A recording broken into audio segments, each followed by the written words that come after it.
कहते हैं होर हार विवाद के होठ चीखने पात।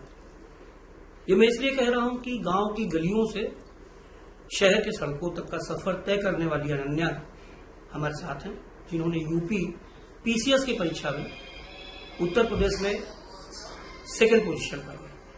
इनकी तैयारियां क्या थी, इनके गोल क्या थे, इनकी सोच क्या थी और इस पूरी चीज को अमली जामा पहनाने में संघर्ष कितना था, इन सब चीजों पे आज बात करेंगे अनन्या से। अनन्या, पहले तो स्वागत है आपका। Thank you so much. और ये बताइए कि इतना लंबा सफर था, कितनी चुनौतियां?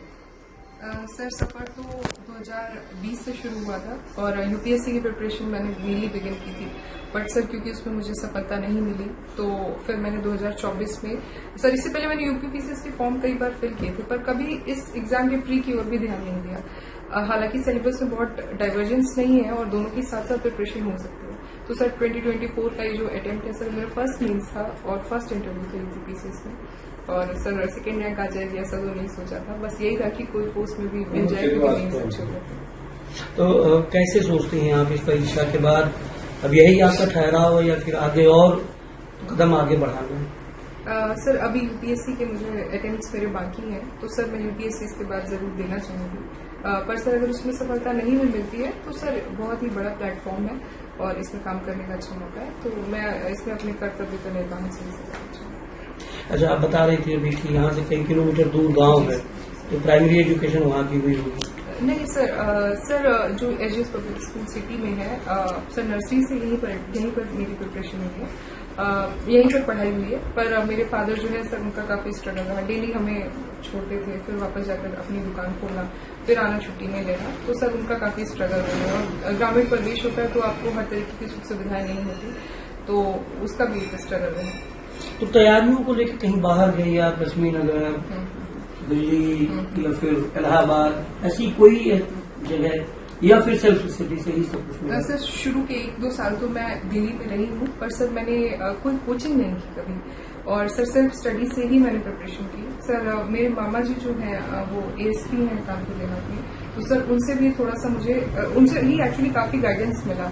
सर सोर्सेज की कमी आज के टाइम में नहीं है, चैट जीपीटी का जमाना है और कोई मतलब कंटेंट की कमी है नहीं मार्केट में, बट हम कैसे पढ़ते हैं, हम अपनी रूटीन को कैसे मैनेज करते हैं, अपने फेलियर्स को कैसे मैनेज करते हैं, अपने लो मूवमेंट्स को कैसे मैनेज करते हैं, वो इस पूरी जर्नी में बहुत इंपॉर्टेंट हो जाता है। लाइफ का एक पड़ाव तो आपको मिल गया, ये तो वही जो आपने कहा मिडिल क्लास मेंटालिटी की, पहले हमको कुछ करना है जी सर, इसके बाद और आगे आता है कि हमारी अपनी सोच किसी स्पेसिफिक क्षेत्र में रही होगी, यार ये होता तो हम ये कर लेते, ऐसी कोई सोच जो अभी दबी हुई है?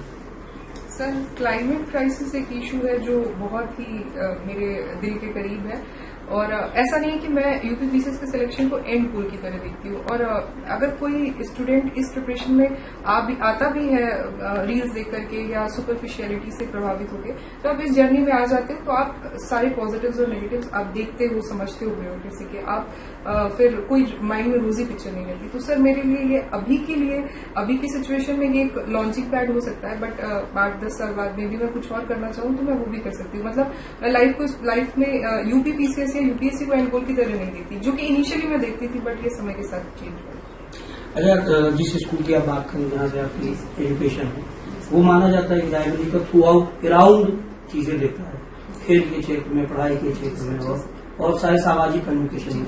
आपको लगता है कि बचपन में कभी खेलती भी रही होंगी या सोचवर भी रही होगी, तो उस जगह भी कुछ इंटरेस्ट रहा होगा? सर यस सर, ग्रामीण परिवेश में तो सारे ही बच्चे उछलते कूदते खेलते भागों में, तो सर खेला तो बहुत है बचपन में, बट सर क्योंकि बचपन से एकेडमिक्स थोड़ा ज्यादा अच्छा था तो ये पक्ष लगा कि मजबूत है, और मिडिल क्लास फैमिलीज में बहुत रिस्क टेकिंग आप माइंडसेट्स में होते नहीं हो, तो आपको पहले एक सेफ सिक्योर अपने लिए स्पेस क्रिएट करनी पड़ती है कुछ सालों तक, तब आप लाइफ के कुछ बड़े रिस्क ले सकते हो। अगर आपको मान लीजिए 10 साल बाद कोई स्टार्टअप बिल्ड करना है तो उसके लिए पहले आपको ऑलरेडी कोई एक जॉब चाहिए। हर व्यक्ति में इतना करेज नहीं होता या वो इनिशियली इस सिचुएशन में नहीं होता कि वो चीज करे। अच्छा, एक चीज मैं और जानना चाहूंगी कि जिसे आपने भी कहा टाइम हर चीज के लिए चाहिए और फिर धीरे धीरे तो पापा का संघर्ष तो आपने बता दिया कि बचपन से आपको 15 किलोमीटर लेने आना जाना। उसी दौरान एक संघर्ष पीछे छुपा हुआ था आपकी मम्मी का, कि सुबह का स्कूल होता है तो फिर उनका संघर्ष कैसे देखती है? सर, मदर का तो जो कॉन्ट्रीब्यूशन है वो पूरी लाइफ में ही है। मतलब उनके बिना तो लगता है कि लाइफ में जो कुछ भी अच्छा है सिर्फ मम्मी की वजह से है सर। और सर मेरी मम्मी तो मेरे निजी जीवन में मेरी आदर्श भी है सर। घर हो या बाहर हो, वो हर जगह, मतलब मैं उनसे जितना प्रेरित होती हूँ उतना किसी से नहीं होती हूँ। और सर मेरी मम्मी की सबसे अच्छी बात यह है कि चाहे कोई भी सिचुएशन हो वो उसमें अपना बेस्ट करने की सोचती है। और मुझे लगता है कि और खुद पर बहुत विश्वास रखती है और दूसरों से बहुत उम्मीद नहीं रखती। तो सर इतना सेल्फ डिपेंडेंट होना मतलब मुझे बहुत प्रभावित करता है उनका। सर स्कूल जाना हो गया, सुबह उठकर गांव में घर का काम करना हो गया सर, ये जो डबल बर्डन होता है वुमेन में, और साथ में फिर सर हमें पढ़ाना। सर उनकी शिक्षा, सर हालांकि वो पढ़ने में बहुत अच्छी रही है, टॉपर रही है, बट इंग्लिश माध्यम में नहीं पढ़ी। पर हमारे लिए वो रेन एंड मार्टिन की बुक खोल करके खुद हमें पढ़ाती थी, खुद पढ़ती थी और हमें पढ़ाती थी। और हम लोग की, मेरे भाई की फर्स्ट रैंक आती थी हमेशा। तो सर उनका तो संघर्ष जीवन के हर क्षेत्र में। बात करते करते अनन्या की मम्मी की आंखों में आंसू भी मुझे लग रहा है, दिखाई दे रहा है मुझे। नहीं सर, तो मुझे पूछते हैं कि भाई ये खुशी के आंसू हैं या उस जर्नी को याद करके, संघर्ष के दिनों को याद करके वो आंसू हैं? तो कितनी खुश हैं सर? ये खुशी के आंसू हैं। संघर्ष तो अब नहीं याद रहेगा, वो पीछे छूट जाता है। अगर हम संघर्ष करने के बाद सही मुकाम पे पहुंच जाते हैं, और उस मुकाम पे मुझे मेरी बेटी ने लाके खड़ा कर दिया और मुझे बहुत खुशी हो रही है। उसने मेरे लिए बहुत कुछ कर दिया, उसकी मेहनत रंग लाई और ईश्वर की कृपा रही कि मुझे बहुत सब कुछ अच्छा लग रहा है। और हम क्या कहें इस विषय में, बहुत खुश हैं। अरे बेटी की सफलता के बावजूद एक माँ हर मोड़ पर एक रास्ता दिखाती है। इनकी सफलता के बाद आपका कोई सुझाव इनके लिए होगा? जी, मेरा ये सुझाव है कि ईश्वर ने तुम्हें इतना अच्छा पद दिया, इतना अच्छा मौका दिया, तो जिस पद पे तुम रहना उस पद पे पूरी ईमानदारी से और अच्छे से हर पहलू को बहुत अच्छे से ध्यान देना और अपने पूरी ईमानदारी से कार्य करना। उस पे कार्य में आप कभी पीछे मत हटना, चाहे जितनी तुम्हें मेहनत पड़े। क्योंकि देखने में लग रहा है कि बहुत बड़ा पद है, बहुत बड़ी नौकरी है, लेकिन उसमें काम और जिम्मेदारियां भी बहुत होती हैं। तो ये मेरी सीख है कि उसका निर्वहन आप बहुत अच्छे से करो।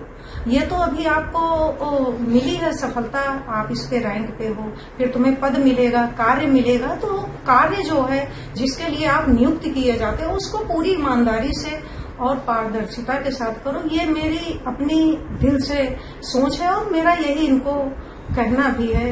मतलब ये मेरा सुझाव है, कहना है या सीख है, जो भी आप कह लीजिए। तो इंडियन मीडिया कम ही फॉलो करती हूँ, तो मैंने यूपी तक चैनल को सब्सक्राइब किया था, क्योंकि मुझे यूपी स्पेशल जो मेरा पेपर है उसमें मैं अगर उसकी हेडलाइंस देख लेती थी तो मुझे काफी न्यूट्रल और अच्छी न्यूज लगती थी, और मुझे लगता था इसको मैं इस टॉपिक में यूज कर सकती हूँ, इस टॉपिक में यूज कर सकती हूँ। कब आपने इसको सब्सक्राइब किया था? तो ऑलमोस्ट 1 साल हो गया जब से मैंने ये यूपी पीसीएस की जर्नी में अपना कदम रखा। तो हम ये भी कह सकते हैं कि जो हमारी पहल होती है हर व्यक्ति तक उस हर खबर को ईमानदारी से दिखाना, जिसको लेके वो जागरूक हो सके और खुद कुछ समझ सके। ऐसा ही यूपी के सेकंड टॉपर ने किया, और आज वो बता रही हैं कि उन्होंने यूपी तक को भी करीब 1 साल से ठीक से देखा, पढ़ा और समझा। शैलेंद्र प्रताप सिंह, यूपी तक, रायबरेली।